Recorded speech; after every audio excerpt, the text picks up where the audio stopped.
So, day one of the actual apprenticeship, we've given them a day off to recover and recuperate from their inventory trip, and now they're going to meet the instructors. They're going to meet the instructors by going through small periods of instruction with each instructor so that they can get a sense of who they are and what their teaching style is, and also some of the gifts that they have. We got some talented crew this year, so I'm pretty excited for today. So today we're gonna gather with the students and we're gonna make some stinging nettle pesto. So before we make pesto, we're going to talk a little bit about sustainable harvesting, and we're gonna go outside and talk a bit about how to identify stinging nettle as well as its usefulness in the medicine and edible world. Okay. And we also have some acorn bread that we've bleached the acorns and processed them into flour, and we just took the bread out of the oven a little while ago, so that'll be a really nice treat to go with our homemade nettle pesto in a little while. Stinging nettles, also known as Urtica dioica, I believe, it's pretty common. It's a non-native species, but it's been around here in the States for quite a long time. It's European originally. It grows along mostly in disturbed, well, pretty much exclusively in disturbed areas, in your gardens and like roadsides and anywhere it's really introduced. So we have it in the woods a little bit, kind of. So it's fairly easy to identify. It's got opposing leaflets, and it grows one of the first things to come up in the springtime. And if you look at the leaves, it has like a long leaf, and it's very like sawtooth serration around the edges. So if it's growing, if you kind of pinch it from the underneath, it doesn't really bother you too bad. But if so, a little bit of dock, you rub a little bit of dock on your hand, kind of remedies that. Or I've heard rubbing alcohol also works too. And so you can use gloves if you like, pruning shears, or just kind of pinch them as you go. But they're really good. They're really good edible. They're high in iron. They actually have protein in them, and they're a really good source of vitamin C as well.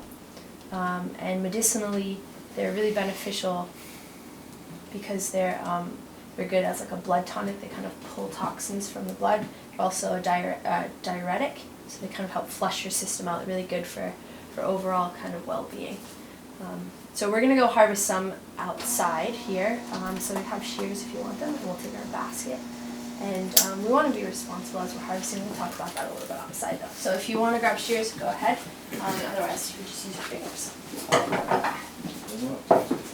So if you do prune the top here, what will happen is you prune the top, you'll see here underneath it will shoot up two tops instead.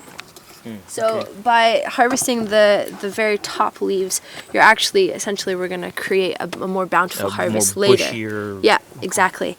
And this is just pretty easy. We're just going to throw the garlic in, and then we'll throw our pine nuts in and our nettles, and then start adding. Yeah, so pine nuts can be, these unfortunately are not pine nuts local to our area, but we do have plenty of pine trees, and they're not as big as these pine nuts, but you can gather them from our white pines. And you can really experiment with pesto. I mean, I'm sure you all have seen like sun-dried tomato pesto, or like we've put some chives in our pesto. You could put like dandelion leaves in your pesto. Pretty much anything you feel like grinding up in there is good. And there you go. So just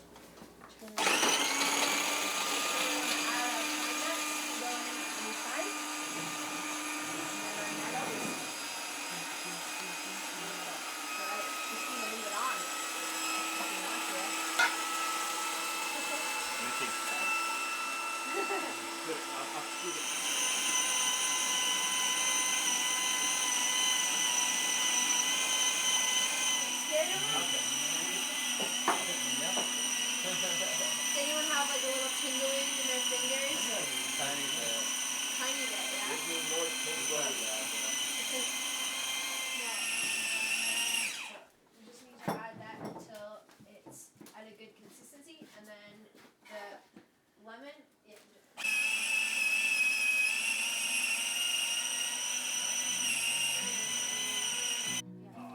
can also leave it bland and each individual can season to their. Yeah. I'm not saying don't, I'm just saying that. Yeah. And then there's this pepper